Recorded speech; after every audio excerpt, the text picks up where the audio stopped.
네, 이코노미톡 시간입니다. 잠깐 볼게요. 코스피 1.37% 다시 상승폭이 좀 크게 확대되는 모습이고 개장 초반 분위기까지 좀 상승폭까지 좀 거의 올라왔습니다. 코스닥도 플러스로 좀 돌아섰고요.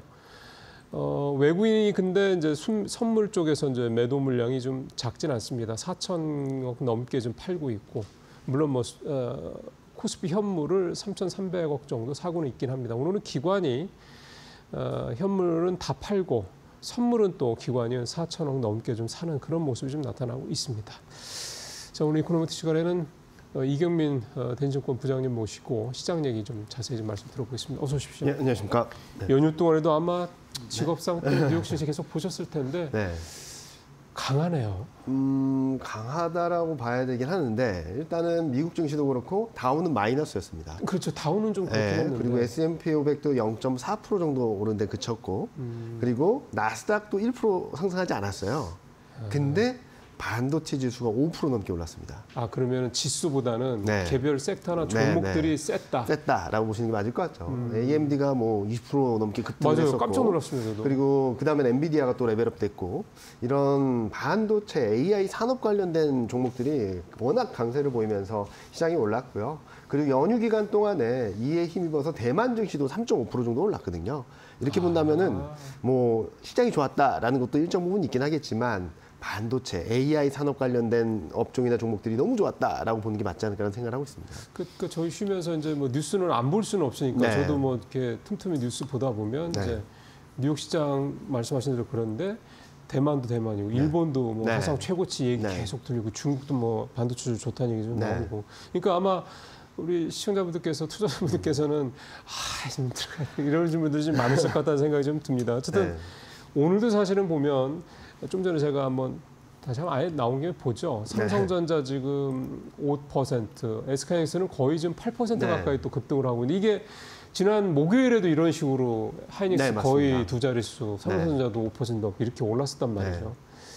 보니까 소부장 쪽도 소부장이 나쁘지 않습니다만 대형주, 반도체 대형주 굉장히 강합니다. 미국도 그렇고 한국도 그렇고 그리고 대만도 그렇고 지금 보면 오픈 AI랑 엮여 있으면 뭐 끝없이 올라가는 듯한 모습들을 보여주고 있죠. 네. 워낙 오픈 AI가 대세의 흐름들을 가져가고 있다 보니까 AMD와 협업 그리고 엔비디아와 협업 그리고 저희 추석 직전에는 삼성전자 하이닉스와 협업 있었고. 뭐 이런 이슈만 있으면 뭐 급등을 하는 모습들을 보여주고 있죠. 그래서 저희는 이런 흐름들이 대세 상승 으로 가는 흐름이다라고 생각하고 있고 AI 관련된 산업에 있어서는 그전의 흐름에서 한 단계 레벨업 됐고 그리고 또 하나는 봐야 될 거는 확산된다라는 양상들이 좀 최근 들어서 뚜렷하거든요. 확산이라는 건 어떻게 좀 디테일하게 저희가 어떻게 이해하면 됩니까? 일단은 그동안에는 모든 분들이 엔비디아만 보셨을 겁니다.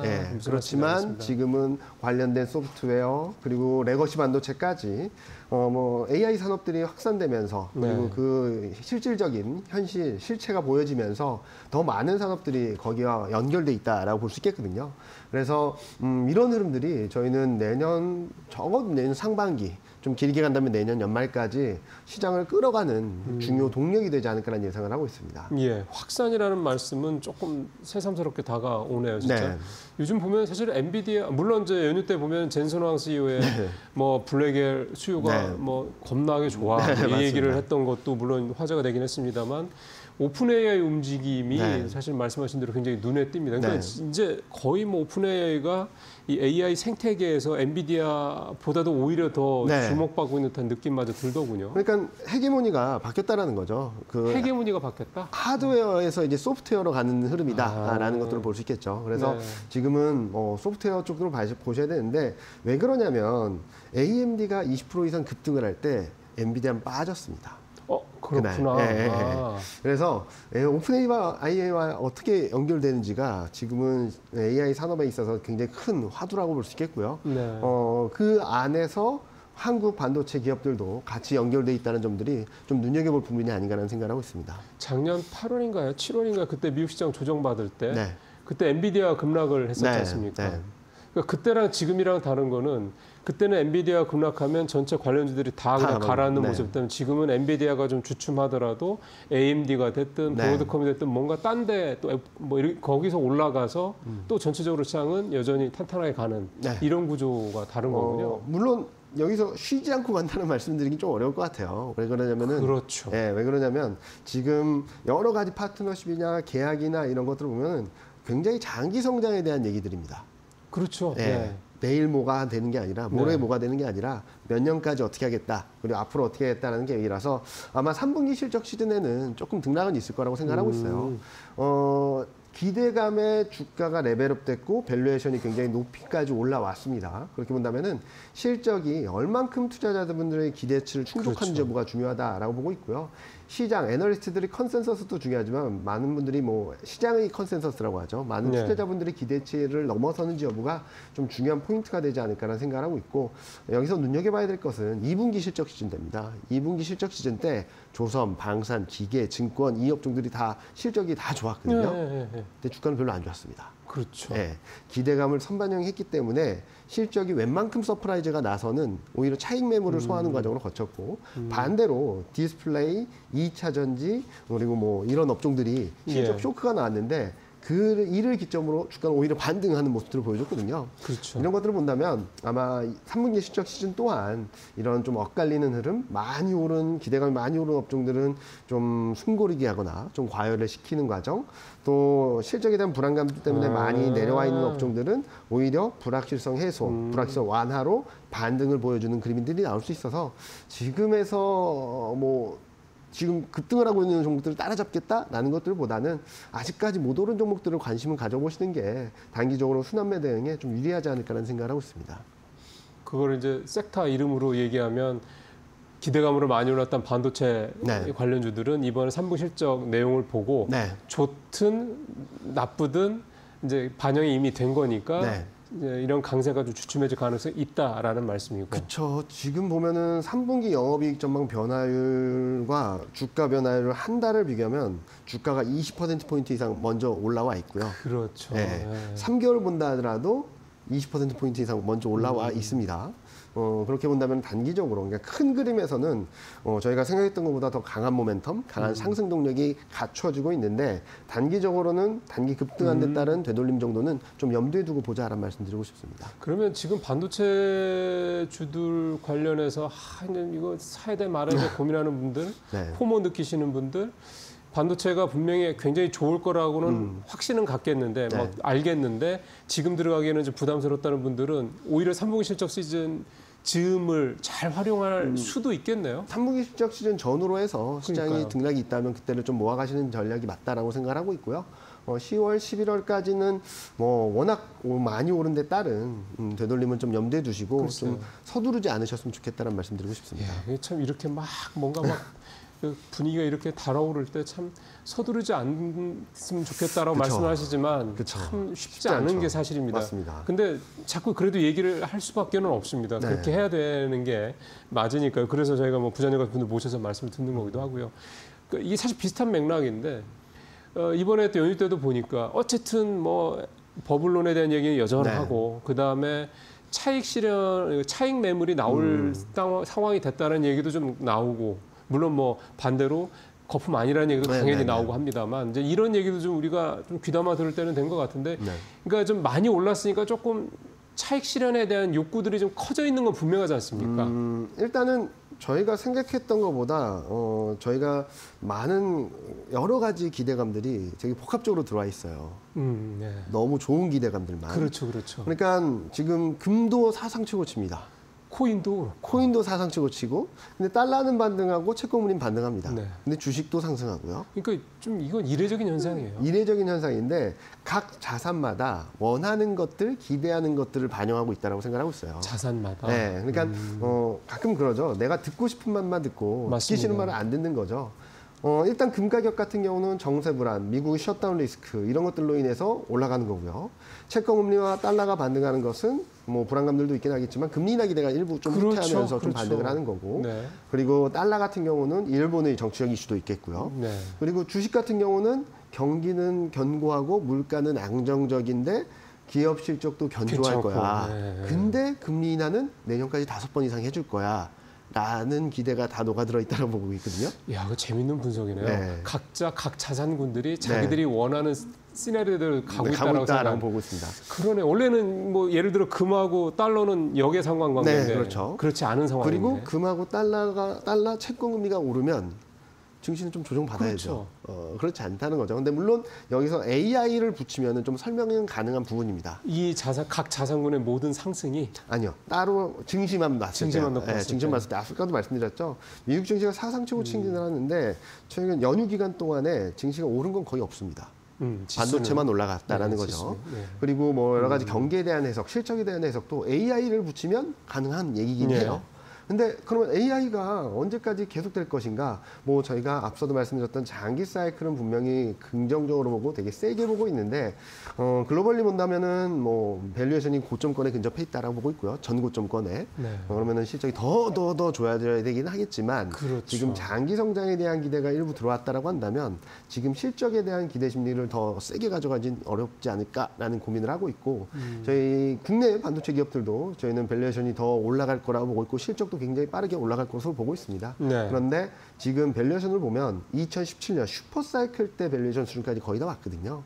그렇게 본다면은 뭐 여기서 일시적으로 쉬었다가 실적이 얼만큼 더 좋아질지를 확인하고 움직이지 않을까라는 생각을 하고 있어서 제가 자꾸 10월, 11월 달에는 너무 서두르지 말자라는 말씀을 드리는 부분입니다. 결국 이제 그 부분에 대한 좀 명쾌한 그래도 뭔가 답지에 가까운 걸 줄 수 있는 거는 3분기 실적들의 내용이 되겠군요. 3분기 실적 시즌에서 내용이라든지 아니면은 3분기 실적 이후에 컨퍼런스 콜을 통해서 확인하는 과정이 있겠죠.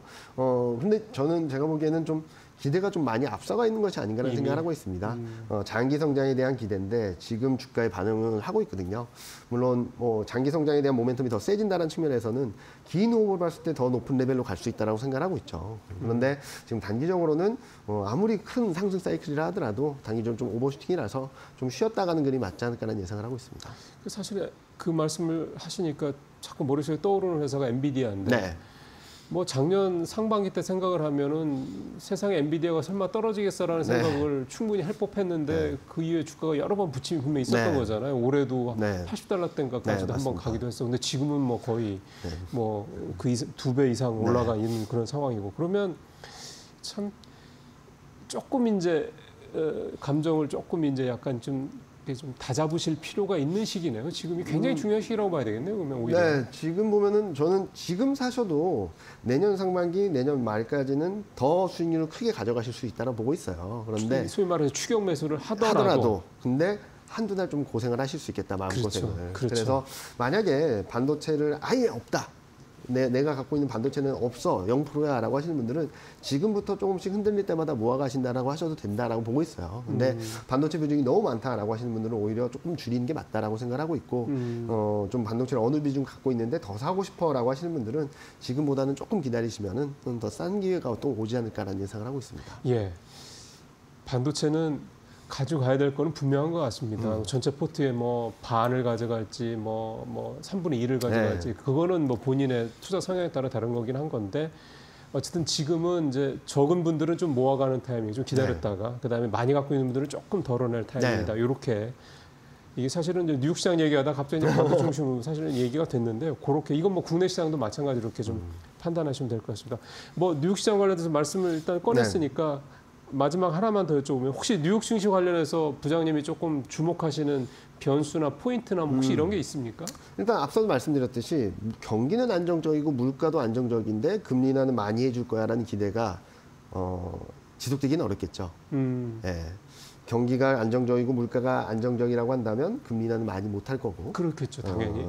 금리 인하를 많이 하려면 경기나 이런 것들이 좀 안 좋아져야 될 거고. 근데 최근 흐름까지 본다면은 고용이 악화되면 금리 인하 기대. 경제적 부진하면 금리 인하 기대. 그렇죠. 이렇게 왔는데 아마 셔다운 이슈와 더불어서 경기 변수에 대한 민감도가 좀 높아지지 않을까라는 예상을 하고 있습니다. 경기 변수에 대한 민감도. 일단은 계속되기 어려운 이런 균형점들이 지속될 수 있을지 여부를 경제 지표라든지 아니면은 통화 정책 컨센서스에 따라서 좀 어떻게 움직이는지로 봐야 될 것 같고요. 특히 연휴 기간 동안에 발표됐던 FMC, 9월 FMC 의사록을 보면은 네. 19명 연준위원들 중에 10명 정도가 추가 금리 인하를 좀 얘기를 했다라는 거예요. 네, 네. 근데 딱 절반이거든요. 그렇죠. 절반 조금 더 내는 숫자. 그렇죠. 그러면은 거꾸로 말씀드리면 경제 지표에 따라서 얼마든지 바뀔 수 있다는 얘기부터 되겠죠. 그러니까 금리 인하를 안 할 수도 있다. 네, 그렇게 볼 수 있어서 그런 것들을 조금 민감해지지 않을까라는 생각을 하고 있고, 두 번째로는 AI 산업 성장에 대한 신뢰도라는 부분입니다. 언제든지 흔들 수 있죠. 지금까지 엔비디아라든지 여러 종목들이 올라온 과정들을 보면 매번 조정 때마다 버블론, 단기 고점론, 피크아웃론, 모멘텀 약화론 여러 가지가 나왔었는데, 이런 것들을 흔들 만한 이슈가 있을지 좀 봐야 될 것 같습니다. 예. 3분기 실적 시즌이 그 트리거가 되지 않을까라는 생각을 하고 있고, 지금 여러 가지 이슈들로 묻히긴 했지만 오라클에서는 수익성에 대한 이슈가 있었기도 했거든요. 네. 그런 부분들은 실적 시즌을 통해서 어떤 흐름을 보여줄지 좀 체크하셔야 될 부분이 아닌가라는 생각을 하고 있습니다. 예. 국내 얘기를 조금 더 포커스를 좀 옮겨보면, 일단은 오늘도 외국인이 현물은 네. 좀 아까 보니까 좀 사고 있던데 선물은 좀 팔고요. 지난주 목요일 날 상황을 보면 좀 어마어마했죠. 저는 그 시황보 숫자가 네. 잘못 나온다는 생각이 들었었어요. 네. 물론 살 수 있죠. 네. 근데 하루에 3조 넘게 사는 네. 거는 최근 몇 년째 본 적이 없어서 이걸 그렇죠. 어떻게 해석해야 될지 궁금하더라고요. 3조 2,600억을 샀는데 이 네. 규모는 사상 최대입니다. 그러면 제가 보기에 맞군요. 맞습니다. 기억이 없는 게. 근데 좀 반도체에 쏠렸다라는 점도 좀 봐야 될 것 같고요. 9월 이후 상승하는 과정에서 외국인 순매수의 84%가 반도체에 집중됐고요. 야, 대단하다. 그리고 기관은 더 심각한데요. 기관은 105%가 그러니까 반도체를 빼면 팔았습니다, 시장을. 그러네요. 기관은. 105%. 네. 네. 그러면 그만큼 쏠려 있다라는 부분인데, 그런 거죠. 자 그러면은 외국인이 3조 이상 샀으니까 이제 계속 갈 거다라고도 생각하실 수 있겠지만 그런 거 쉽지 않습니다. 언제 있었냐면 지금 올해 3조 2천억이 사상 최대고 2, 3, 4등이 재밌는 게 24년 1월, 2월, 3월이에요. 작년 초. 네. 근데 코스피가 올라오는 과정은 맞았거든요. 그런데 외국인이 2조에서 1조 후반을 하루에 살 때마다 피크아웃 쉬어가고 쭉 올라갔다 피크아웃 쉬어가고 이런 그림들이 계속 나왔습니다. 대규모로 순매수한 다음에. 네, 다음에는 좀 쉬는 그림들이 나왔고요. 그리고 또 재밌는 걸 말씀드리면 규모만 보면 어마어마한 것 같이 보이지만 시가총액 대비 비중을 보면 2000년 이후로는 53번째로 높은 거고요.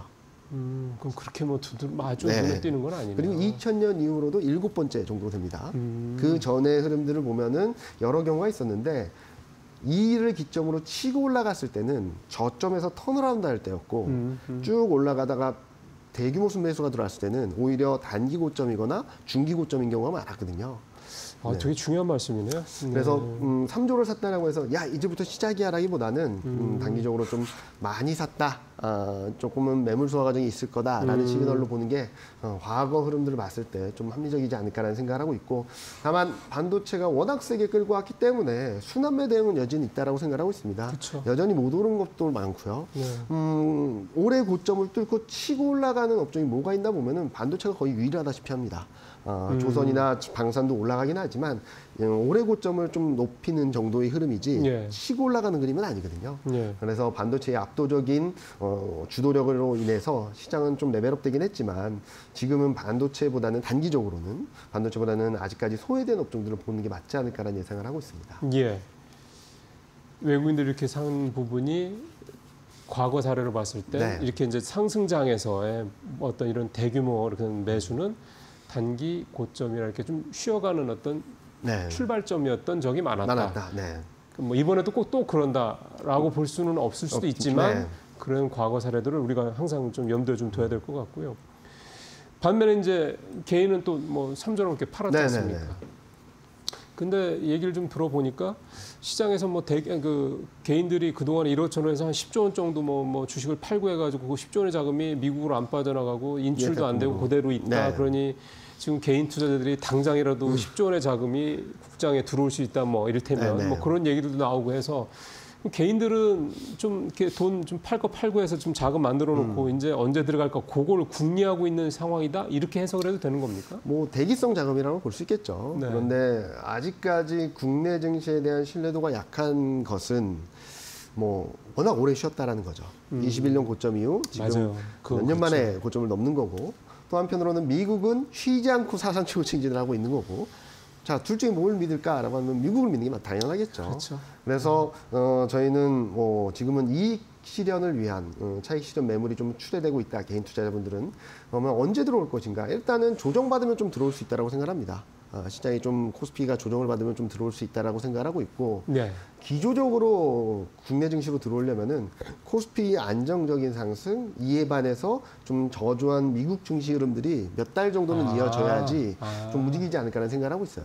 이렇게 뭐 이를테면 조정한 뭐 10%좀 조정받는다 해서 개인 투자들이 막 대고 이러지 않을 거다. 뭐 일부 저감에서는 들어올 수 있겠지만 기조적으로 꾸준히 순매수하려면은 야, 이제는 한국 증시가 더 안정적이야라는 것들에 대한 신뢰를 가져야 되는데 그러기 위해서는 좀 더 시간이 필요하지 않을까라는 예상을 하고 있습니다. 그러면 이제 뭐 아까 이제 종합적으로 좀 말씀해 주시면 이제 10월, 11월까지 조금 이제 신중하게 접근하자는 말씀도 해주셨고, 섹터 같은 경우는 그러면 반도체가 좀 쉬어간다 그러면은 그 대안이 될 만한 섹터는 여전히 기존 주도 좀 조방원전 뭐 이 정도 보면 됩니까? 뭐 오늘도 보면은 그쪽이 좀 움직이곤 있죠. 그런데 아까도 말씀드렸듯이 지금 많이 올라오는 것들보다는 좀 아직까지 덜 오른 종목들을 보자라고 말씀드렸는데, 오늘도 뭐 인터넷이 다시 움직이긴 하지만 인터넷, 2차 전지, 자동차, 미디어, 건설 이런 업종들이 실적 대비 저평가돼 있거든요. 네. 그래서 이런 쪽들 한번 관심을 가져보시고 좀 트레이딩 관점에서 접근을 하신다면 뭐 시장이 흔들린다 하더라도 좀 더 안정적인 수익을 거두시지 않을까라는 생각을 하고 있습니다. 예. 말씀하신 데가 인터넷, 2차 인터넷이라고 그러면은 네이버나 카카오 정도 맞습니다. 보면 되는 거죠. 근데 오늘 또 꽤 반등을 하고 있더라고요. 네. 2차 전지 말씀하신 김에 그럼 네이버하고 카카오 이렇게 있단 말이에요. 네. 근데 네이버는 완전히 새로운 변수가 생겼잖아요. 네. 그러면은 투자자분들 보시기에는 이제 뭐 카카오가 문제가 아니라 네이버로 그냥 가야 되는 거 아니야라는 생각도 들 법한데. 뭐 일단은 둘 다 좋다라고 말씀드리고 있어요. 저희는 둘 다 좋은데 엄마가 먼저냐 아빠가 먼저냐의 문제겠죠. 근데 단기적으로는 비용 부담이 적은 카카오가 조금 더 매력적이다라고 보고 있는데, 네이버도 장기 성장성에 있어서는 전혀 문제가 없다. 큰 그림 만들어주고 있다라고 생각하고 있습니다. 짧게요. 시간이 2, 30초밖에 안 난 건설 짧게만 여쭤보면. 네. 뭐 정부에서 조만간 부동산 대책 나올 것 같다는데 이게 건설주들한테는 악재 아닙니까? 나오면은 그때는 좀 사야 되겠죠. 오히려 네. 거꾸로. 걱정 때문에 미리 빠졌다라고 한다면 그런 불안감들이 선반영되어 있다라고 볼 수 있겠고, 오히려 그런 정책들이 나오게 되면 이제 바닥 찍었다라는 생각을 할 수 있어서 저는 뭐 가격 메리트에 따른 등락을 좀 활용하자라는 말씀드리고 있습니다. 예. 이경일 부장하고 오늘 여러 가지 여러분들 궁금하실 만한 부분에 대한 이 부장님의 생각을 좀 들어봤습니다. 잘 참고하시길 바라겠습니다. 오늘 말씀 잘 들었습니다. 네, 감사합니다.